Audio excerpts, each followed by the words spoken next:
The Smith family, a well-dressed black family of four, walked into the elegant upscale restaurant, La Belle Époque. It was the kind of place where reservations were made months in advance, and the menu had no prices listed. Their presence turned heads, but they were accustomed to the stares. Mr. and Mrs. Smith had worked hard to provide for their two teenage children, Sarah and David. They were celebrating Mr. Smith's promotion to vice president at a prestigious investment firm. It was a night meant for celebration, but they couldn't shake the feeling that something was off. As they approached the host stand, a young woman with an icy demeanor greeted them. "Do you have a reservation?" she asked, her eyes scanning them with suspicion.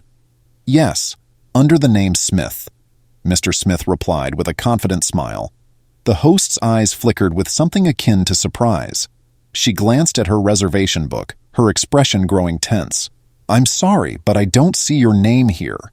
Mr. Smith frowned, certain that he had confirmed the reservation earlier in the week. "That can't be right. I confirmed it myself." The host looked down her nose at them, her voice dripping with condescension. "Our restaurant is very exclusive. We don't just let anyone in. Perhaps there was a misunderstanding." Mrs. Smith stepped forward, her voice steady but firm. "We made a reservation. We expect to be seated." The host hesitated, glancing towards the back where the manager stood. A tall, stern man in his early 50s, the manager had been watching the exchange with narrowed eyes. After a brief moment of silent communication, he nodded curtly to the host.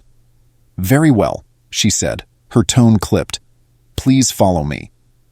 The Smiths were led to a table in the farthest corner of the restaurant, near the kitchen. The noise from the kitchen was louder here, and the table was poorly lit compared to the rest of the dining area. It was clear that they were being deliberately placed out of sight. As they settled into their seats, Mrs. Smith noticed the glances from other patrons, a mix of curiosity and disapproval. She leaned over to her husband and whispered, "Do you think this is because of—" Mr. Smith cut her off with a slight shake of his head. "Let's just enjoy our evening." But it was hard to enjoy when the service was painfully slow. Minutes turned into half an hour before a waiter finally approached their table. He was a young man, perhaps in his early 20s, with a nervous energy about him. "I'm sorry for the delay," he stammered. "What can I get for you?" The Smiths placed their orders, but the tension in the air was palpable. The waiter scribbled down their requests and hurried away, as if eager to distance himself from their table. As they waited, time dragged on. They watched as other tables, seated long after them, received their food and drinks promptly. Sarah and David exchanged worried glances, sensing that something wasn't right. Finally, their food arrived, but the dishes were not what they had ordered. Mr. Smith, always calm under pressure, called the waiter over. "Excuse me, there seems to be a mistake." The waiter looked flustered, his face flushing red. "I'm so sorry, sir. I'll have it fixed right away." But the pattern continued throughout the evening. Wrong orders, forgotten drinks, and cold food. It was clear that they were being mistreated, and it wasn't long before the other patrons began to notice the injustice. A middle-aged white couple sitting nearby whispered to each other, glancing sympathetically at the Smiths. The woman finally stood up and approached the manager. Her voice was low, but the indignation was evident. "This is unacceptable," she said, gesturing towards the Smiths' table. "You need to do something about this." The manager, who had been avoiding the situation, walked over to the Smiths' table. His demeanor was stiff, but there was a forced smile on his face. "I apologize for the inconvenience," he said, though the words sounded hollow. "We'll make sure your meal is corrected immediately." But it was too late. The Smiths had lost their appetite. Mr. Smith looked the manager in the eye, his voice steady but full of the weight of years of silent endurance. "This isn't about the food. We know what this is." The manager's face flushed with a mixture of guilt and defensiveness. Before he could respond, Mr. Smith stood up, motioning for his family to do the same. "We're leaving." As the Smiths walked out, the restaurant fell silent. The other patrons watched, some in shame, others in silent agreement. The middle-aged woman who had spoken up earlier gave them a small nod of respect as they passed by. As they stepped outside into the cool evening air, Mrs. Smith took a deep breath, trying to shake off the sting of the experience. Sarah and David were unusually quiet, the weight of the evening heavy on their young shoulders. Mr. Smith wrapped an arm around his wife, pulling her close. "We don't let people like that define us," he said softly, but the pain in his eyes was evident. Just as they were about to leave, a young couple approached them. They were white, perhaps in their late 20s, and their faces were full of concern. "We saw what happened in there," the man said, his voice sincere. "It was wrong, and we're sorry you had to go through that." The woman nodded, her eyes welling with tears. "Please don't let this ruin your night. There are good people out there who see you for who you really are." The Smiths were touched by the couple's kindness. It was a small gesture, but it meant the world to them. Mr. Smith smiled, a real smile this time, and thanked them. As they walked away from the restaurant, their steps lighter and hearts a little less burdened, they knew that while the world still had a long way to go, there was hope in the small acts of kindness from strangers. And that was something worth celebrating. The Smith family continued their walk down the city streets, their spirits slightly lifted by the young couple's kind words. They had faced this kind of discrimination before, but it never got any easier. Yet, they had learned to find strength in each other and in the small acts of kindness that occasionally shone through the darkness. As they approached their car, parked a few blocks away, Sarah spoke up.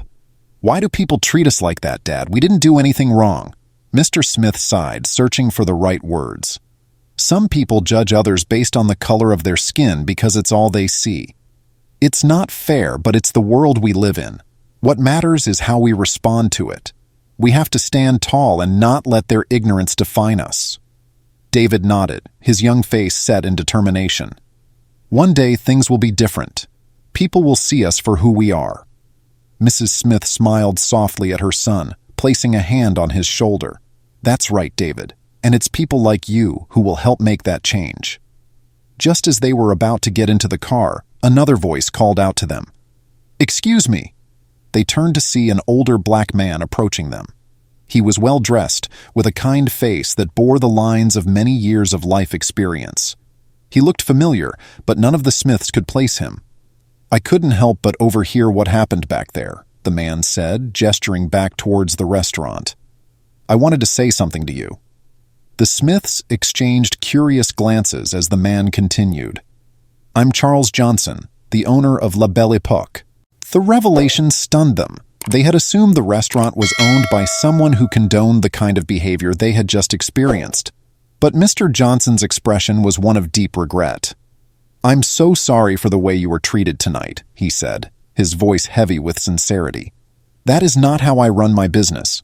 I've worked hard to create a place where everyone is welcome, but clearly I've failed to instill that in some of my staff." Mr. Smith, still guarded, replied, "It's not just about the food or the service, it's about dignity and respect." "I understand," Mr. Johnson said, nodding slowly. "I can't undo what happened, but I want to make it right. Please, allow me to personally invite you back as my guests. I'll make sure your experience is what it should have been tonight." There was a moment of silence as the Smiths considered his offer. They had every reason to walk away and never look back, but there was something genuine in Mr. Johnson's eyes.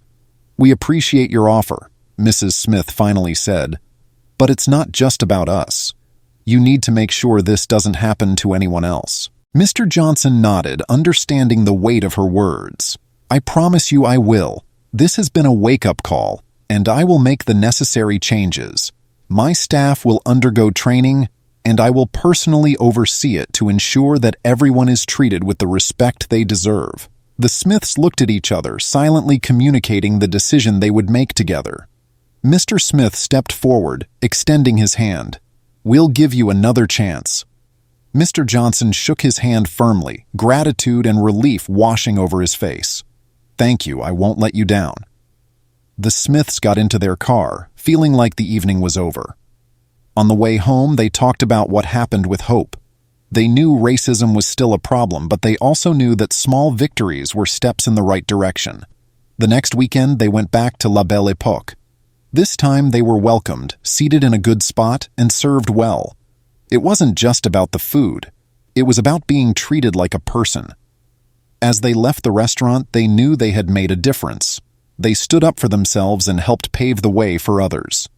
The Smith family drove home happy, knowing they had made a moment of growth and understanding out of an ugly experience.